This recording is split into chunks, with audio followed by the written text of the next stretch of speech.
Hey there internets, I'm Michael and this is Toucan Play That Game, bringing you our review of Ominoes from Yay Games. Now normally I would start by showing you the box and seeing does the box tell you what the game is, but in this case I don't actually have the box.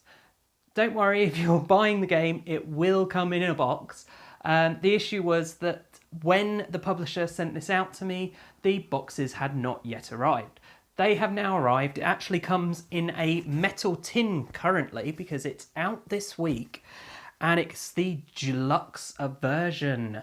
So as I say, that comes in a metal tin, and then coming in Q3 this year will be the basic retail version that will be in a more standard tin.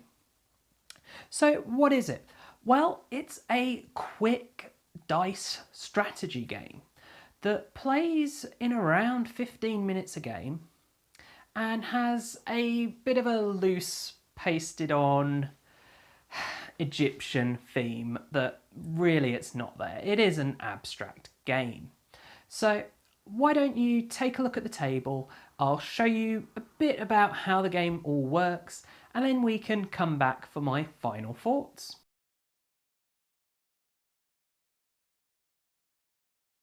In Ominoes, the aim of the game is to reach a certain number of victory points on this track here. For a 3 or 4 player game, you're aiming for this red space, which is 13, and in a 2 player game, this red one here, which is 21. You'll gain points by having sets of 4 or more of your colour dice adjacent. So here we'd have 4, we could take those off at the end of our turn and score 4 points. So first thing you do is, for setting this game up, is you'll want to put your player markers for the colours you're going to use on the 0 space. So here we're going to set up for a 2 player game of blue against red. And going first, let's just randomly determine, is blue. So blue goes first, so they get to place 1 dice anywhere on the board. Then red can place a dice anywhere on the board. Then blue places another one, and then red can place another one. Obviously if you had more players, you'd have them placing their dice as well. In a 2 player game, each player has their own colour that they're collecting. So for the blue player, they're collecting the blue. For the red player, they're collecting the red. But both players also are able to collect points by having sets of the other 2 colours. So here we have the yellow and the green. With the game all set up, you then take turns starting with your first player until one player has reached the designated number of points. On a player's turn, they'll start by picking up one of these unused Ominoes from the available pile. They'll roll it, and then whatever colour shows on the Omino that they've just rolled, they will move one on the board 3 spaces. Now you can't move diagonally, and you also can't move back to where you already had been. So in this case I rolled blue, so I could move a blue one 3 spaces. So I could go 1, 2, 3. Then you place your Omino, and I'm going to place this blue one just there. Then it'd be the red player's turn, who would do the same. Now they've rolled one of the 2 black sides. So the serpent here acts as a wild when it's on the board, but also when you roll this, rather than moving an Omino, you instead pick an Omino that is already on the board. So this red player is going to pick this blue one here, and you roll it, and then place whatever it rolled back where it was. Then you get to place the Omino that you rolled, this serpent, and all the black ones count as a wild, so they'll work for completing a set of any colour. The other black side you can get is this little man here. And when you roll this, you may move any Omino of any colour 3 spaces. And you do always have to move an Omino when you roll, unless you've rolled the serpent. And when you move an Omino, you must move the full 3 spaces. if you can't move an omino, because let's say this player had rolled a yellow and there is no yellows on the board, you simply skip that stage of play and then just place your omino. So let's say it's back round to the red and they roll and they get this green, so they move a green 3 spaces, 1, 2, 3, and then they choose to place a green there. Then it's the blue player again, and they get green as well. And they're going to go 1, 2, 3, and place there. And then let's say the red player rolls a red dice. So he's going to move 1, 2, 3, and then place his omino here. He now, because of this wild, has 4 of a kind. So he can remove these ominos from the board, gaining 4 points.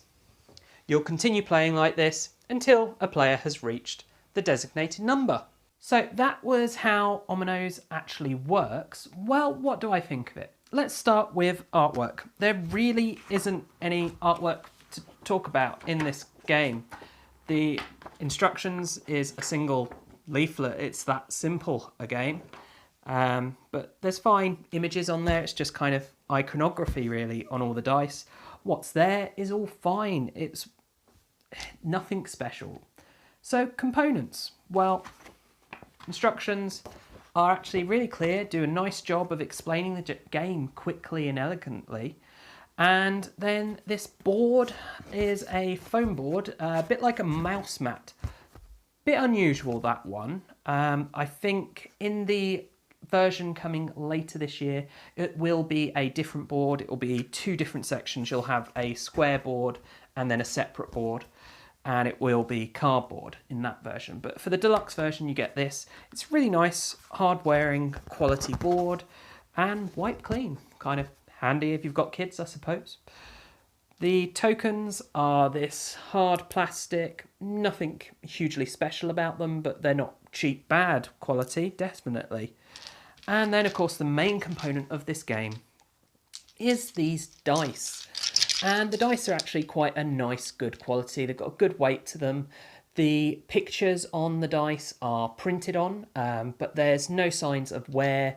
They're all really nice, clear, and fairly vivid, really. It would maybe be nicer if the colours were slightly brighter, so they're more in tone with the board, whereas they're slightly more faded on the dice, but perfectly fine, good quality components.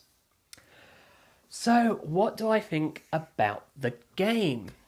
Well, it is a really good game. I tend not to like fillers.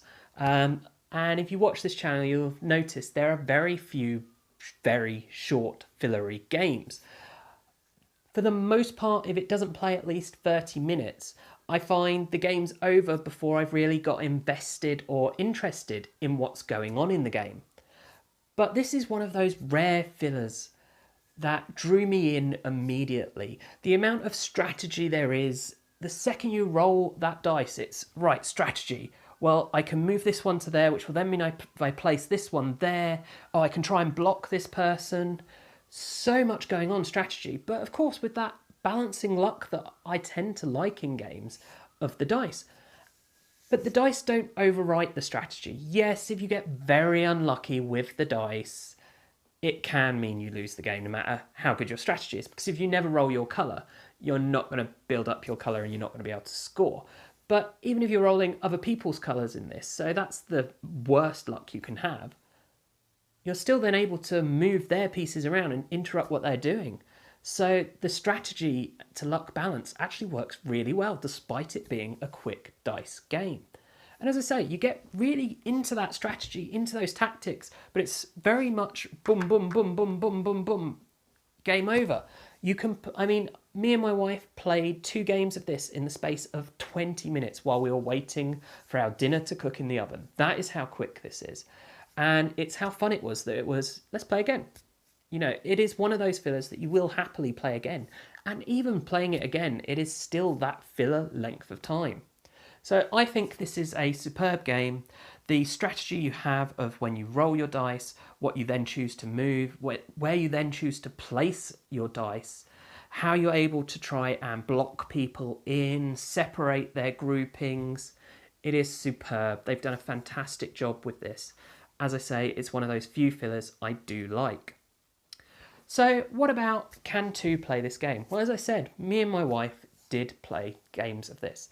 And yes, it does work as a two-player, but the scaling isn't great. This game is at its best as a four-player game, when you each have just your own colour and are working to block each other. When you have the shared colours, it detracts from some of the strategy there and tends to just add more of the luck base, because you're trying to partly build up those other colours for yourself, but in doing so you're building them up for your opponent. As I say, it can just be a case of, well, I rolled the right dice at the right time and got that one you were building up to, etc. And that's much more evident in the lower player numbers where you are sharing colours. But still a fun and enjoyable game with a surprising amount of strategy for a game so short. So that is my thoughts on Ominoes. I do hope that you've enjoyed this video. Of course, if you have enjoyed the video, please do check out the rest of the videos on the channel, subscribe to the channel, and share the channel with your friends and family. Do also check us out on social media. You can find us on Twitter and on Facebook. And as always, thanks for watching, and bye for now.